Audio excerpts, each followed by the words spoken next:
Masjid Suri Petaling dalam kenangan. Alkisahnya, first time saya pergi masjid ni tahun 1998. Solat subuh penuh macam solat Jumaat. Waktu rukuk, orang sebelah kiri dan kanan menitik air mata sedang bersolat. Alamak, wujud lagi orang macam ni. Lepas tu bila ustaz ceramah, langsung tak ada nak kutuk sesiapa, nak kafirkan sesiapa. Cerita tentang atas langit, wahyu, dan bawah bumi, kisah orang dah mati. Malahan pada pendengar ceramah beresak-esak menangis macam esok dah nak mati. Insaf bang.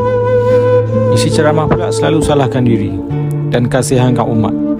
Dan bila ustaz bercerita kisah Nabi dan sahabat dalam bergenang air mata, kita seolah-olah ternampak kehidupan penuh mujahadah orang terdahulu dalam mengembangkan agama.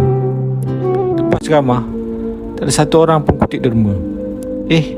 Dari mana masjid ni dapat dana? Baiklah, lepas dengar ceramah, saya pergi dewan makan. Wow, tak ada meja dan kerusi. Masing-masing duduk bersila, makan dalam talam, berkambing dalam talam. Satu pengalaman baru. Dan entah kenapa, teh tarik di masjid itu adalah teh tarik paling sedap dalam dunia. Okey, rupanya mereka dapat dana dari perniagaan kedai makan ni kot. Baguslah, tak minta-minta, tak jual meja iftar, tak guna tin Milo. Kemudian malam tu pergi tidur dalam masjid. Tapi kenapa pintu masjid tak berkunci? Kan masuk pencuri macam mana? Rupanya masjid tu tak ada pintu dan tak pernah tutup, kerana masjid itu hidup 24 jam. Subhanallah. Apa itu masjid hidup 24 jam? Nun di depan mimbar masjid ada lampu kecil untuk orang mengaji sepanjang malam. Dan di lokasi lain yang gelap, ada orang sedang bertahajud sepanjang malam. Malam itu saya tak boleh tidur sebab bunyi orang menangis esak-esak sangat menyeramkan. Macam berada dalam penjara bersama orang-orang yang nak kena gantung esok pagi. Dan ramainya yang menangis, maka bunyinya seolah-olah bunyi lebah sedang terbang marahkan sarang di ceroboh. Saya pun bangun, ambil wuduk dan solat tahajud. Dan betul lah masjid yang ada suasana malakat. Angkat takbir saja, terus kita berhamburan air mata. 3 hari di masjid itu seolah-olah berada di pintu masa. Orang yang keluar masuk ke masjid seolah-olah dari zaman sahabat, dengan pakaiannya, celak di mata, senyuman di wajah, air mata di pipi, janggut yang basah, bau yang wangi, kayu sugi.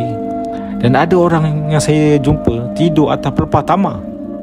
Saya cuba tidur atas tu, tak boleh gerak, tajam. Dan katanya Nabi tidur atas pelepah tamar dek. Insaf ni. Ni kalau Pak Wahab tengok ni menangis ni, 100% sama sunnah. Bila ada kesempatan berborak dengan orang yang nampak macam datang dari zaman 1400 tahun yang lalu, rupa-rupanya mereka semua bukan perentas masa. Mereka adalah orang yang hidup zaman ini.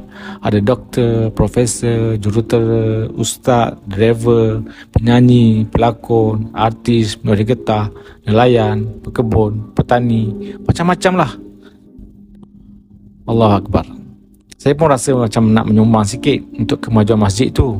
Pusing-pusing masjid tu yang sebesar padang bola, 3 padang bola, pusing sana pusing kiri, tak ada tabung derma. Tak ada. Saya tanya ustaz situ, mana tabung derma? Katanya tak ada.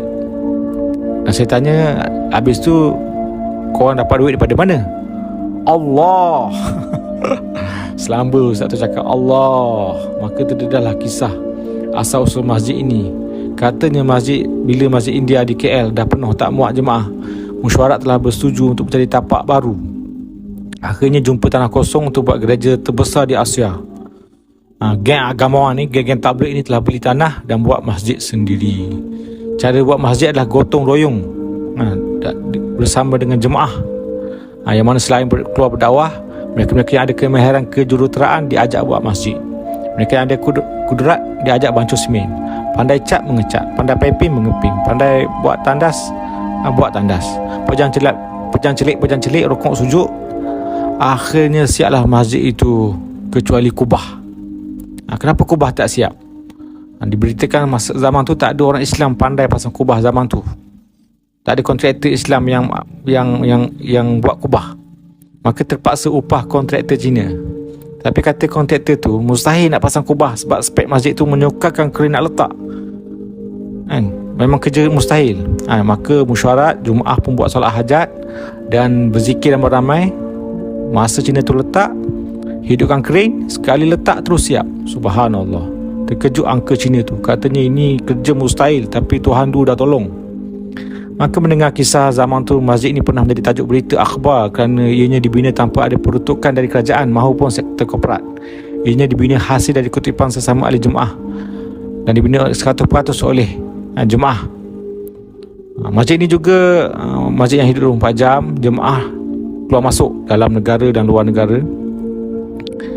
Dan waktu tengah malam kita boleh lihat ada orang yang sedang bertahajud, menangis, berdoa, berzikir, menangis minta Allah ampunkan dosa umat. Pernah ada juga keluar berita kononnya masjid ni dijaga jin sebab tak ada pintu dan tak ada cicak. Tapi datanglah sini, tengok sendiri. Makan talam dekat masjid ni pun murah, siap boleh tambah.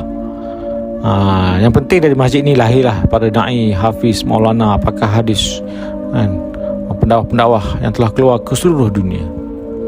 Dengan cerita bulan puasa pun sini tarawih ada yang buat 20 rakaat dengan 3 juzuk satu malam. Ada yang buat 5 juzuk satu malam. Dan tak mustahil ada yang buat 30 juzuk satu malam. Subhanallah. Jadi semoga semua masjid di dunia dapat mencontohi pengurusan Masjid Seri Petaling yang mirip dengan masjid di zaman Nabi SAW. Kepada Allah segala puji. Semoga asatizah kita diberi kesihatan dan rahmat berpanjangan demi kebaikan seluruh umat. InsyaAllah azam niat untuk kita datang itikaf sini, ambil takazah dan keluar jauh-jauh. Ya Allah, jadikanlah rezekiku jauh-jauh atau masuk agama. Assalamualaikum, jumpa lagi. Woha.